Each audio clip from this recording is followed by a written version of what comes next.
Hey guys, welcome back to the Snapper Chronicles. Today we're coming back at you with another Ratchet video. Okay, this time we have a TRW Ratchet. And okay, you're probably gonna say, what's that? Well, let's, before we jump into all that, if you find these videos at all helpful or entertaining, could you please give me a like and also subscribe to this channel? Okay, TRW, from what I've gathered online, there isn't much info on them, but there's a couple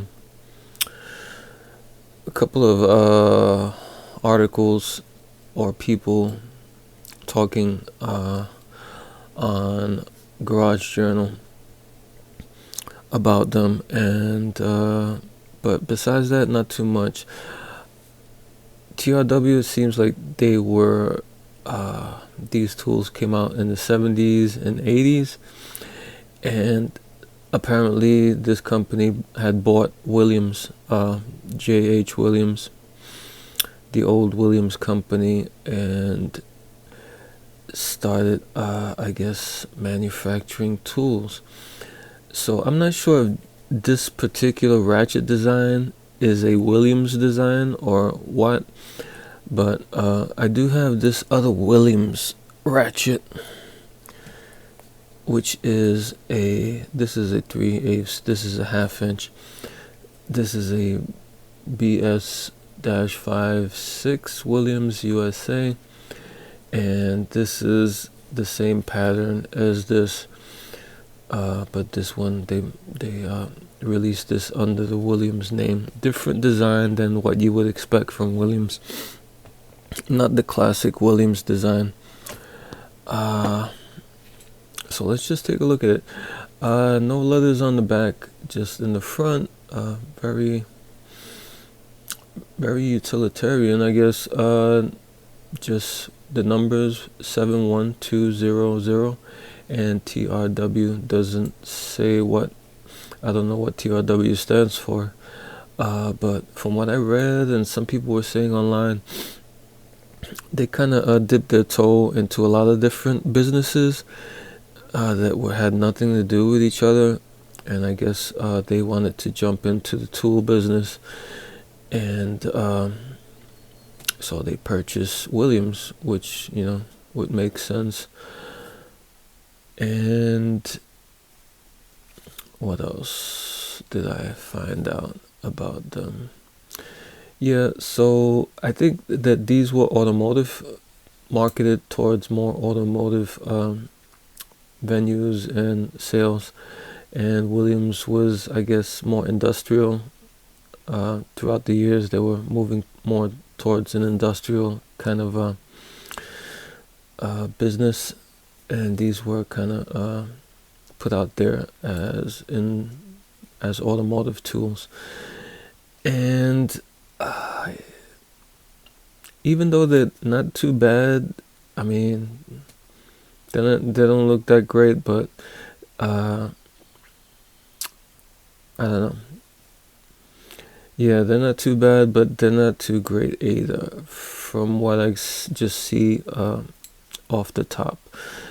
First is this knurling, which is pretty bad. I know this is the knurling, and the handle's look like it's been abused, but the knurling is really flat, and at some points it's really old. You can hardly see the lines.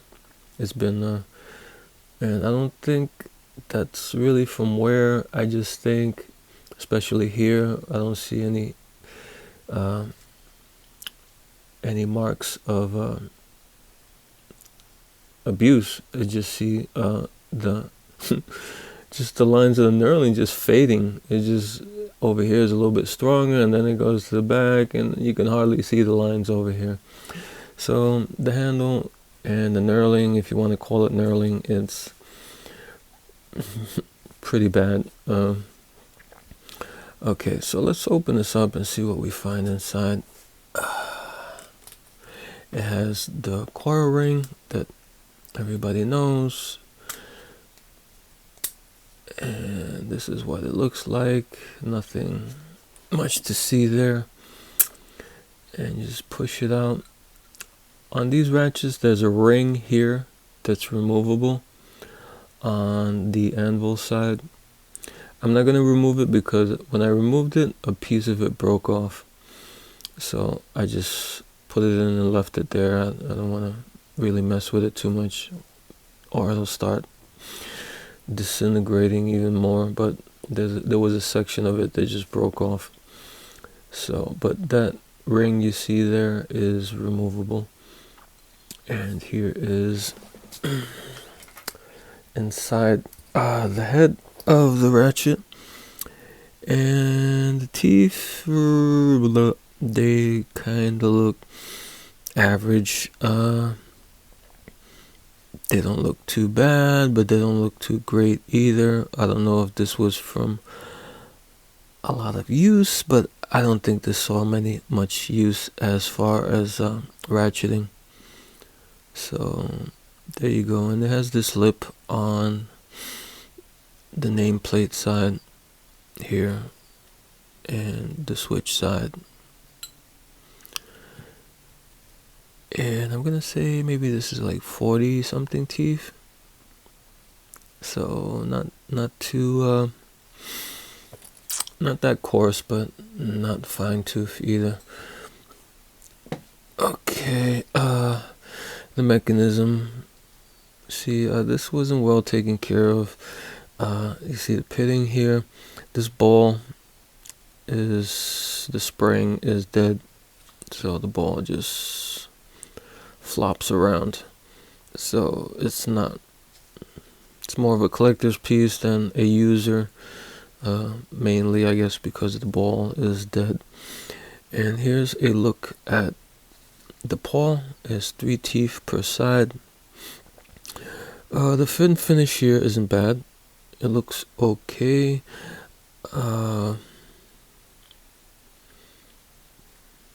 Yeah, what else can you say? I mean, the body looks machined okay, and the gap there for the paw seems well done and pretty tight. Not super duper like tight, but it's much better than those really cheap ones you find, those really cheap Asian made or even Japan made from this period, I guess the 70s. They had like those really big cutouts with a small paw there, which kind of danced around. So this is not too bad. This kind of reminds me of Thorson, this style. I think maybe the fit and finish on this is probably comparable to like a Thorson from that period. Okay, let's try to take this apart. Let me see. What I do is I press down the paw, which is sticking up, and I try to get the ball detent underneath here somewhere. Okay, now I grab a magnet and carefully try to pry it out a little bit, not all the way, because you got the ball, the plunger is under tension, spring tension. It wants to fly out. So I try to cover the openings as much as possible and just pull it out. And here's the switch with this actually is solid. They have a spring in the hole and this little solid piece with a protrusion on the end that sits on top of the spring. So that's not too bad. I prefer a solid plunger to a hollow one because the hollow ones tend to deform pretty easily. And here's the spring. that's in the hole. Not much to see there. I'll put the spring back. And the switch has this switching protrusion, and it has a cutout here. And they did chamfer the edges here on the tip of the switch, which isn't too bad. Okay, now we take out the pawl pin, and here is the pin. Looks okay. Looks like it was decently cut, not too bad. Kind of a little thin, I would say. On the thin side is the pawl pin, and here is the pawl. Both ends are chamfered. The 3 teeth I was telling you about, and this one has a peculiarity. I think what holds in the switch from coming out is that it fits in this kind of protrusion there, fits in the cutout for the switch there, and kind of holds the switch in place so it won't pop out. And then when you twist it to take it out and you depress the plunger and put it under the side there, then you kind of have the clearance. You kind of get the clearance to pull it out, but otherwise it would be locked into that protrusion there on the pawl. And I ran into this, I think, on another Ratchet. I think it was a Thorson, and I couldn't get it out. I couldn't get the ball detent, the plunger to go all the way down and go sideways. I think something, it looked very similar to this, but there was something I couldn't see in the design that was not letting me move the ball all the way down and twist it so I can pull it out. I think maybe they drilled the hole for the switch all the way through, and maybe the spring was sticking out of the other end and preventing it from going all the way and twisting and being pulled out. I don't know. That's just my theory, but that's another Ratchet for another day. Okay, here is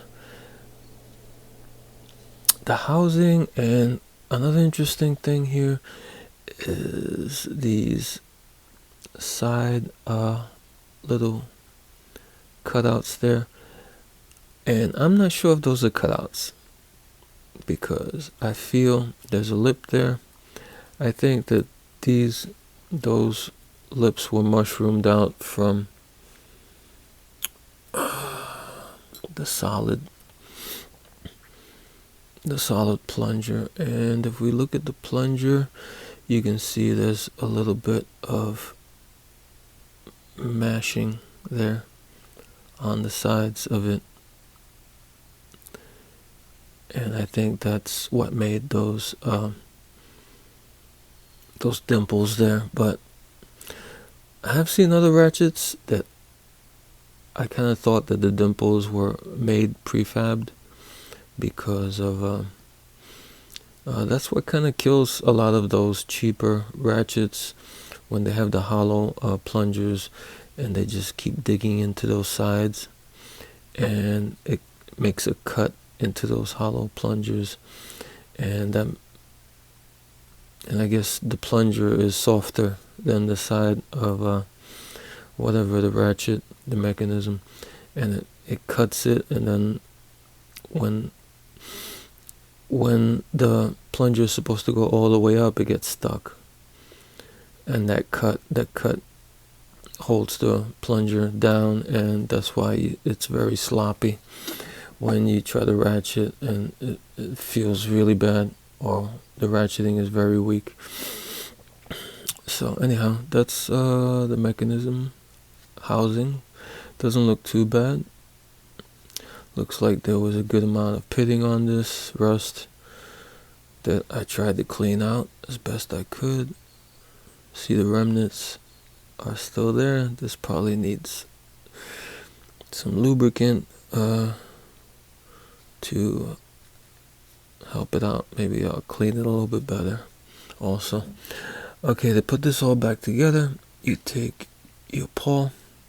Remember the protrusion that faces the anvil side. If not, it will not go back together as intended. And you put your pin in.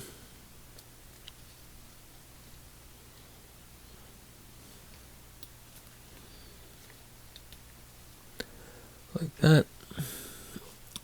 And now you grab your plunger. And you put that in the hole there.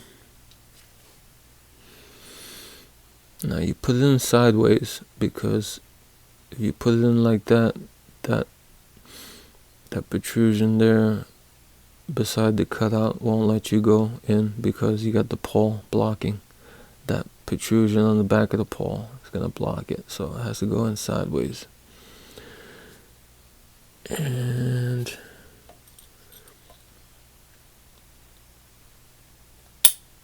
you press the plunger in, and now you turn it to the plunger goes under the pawl, and you should be good. Now, if you had a good ring, you would probably put the ring back in if you took it out, and just put the mechanism back in, switch on the leather side, and you put your coil ring.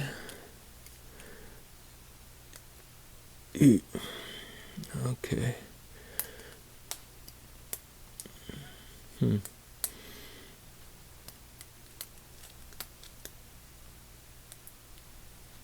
Boy.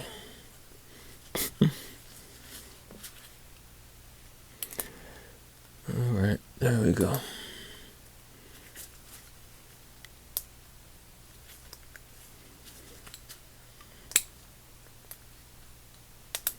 You mash that in, make sure it's secure, see if it's ratcheting. Yep, it's ratcheting. So there you go. That's the TRW ratchet from the maybe 70s or 80s, and what can we say about it? It's not the greatest, not the worst. It's pretty, it's okay. Maybe kind of very middle-ish of the road sort of ratchet as far as quality. Okay guys, until next time.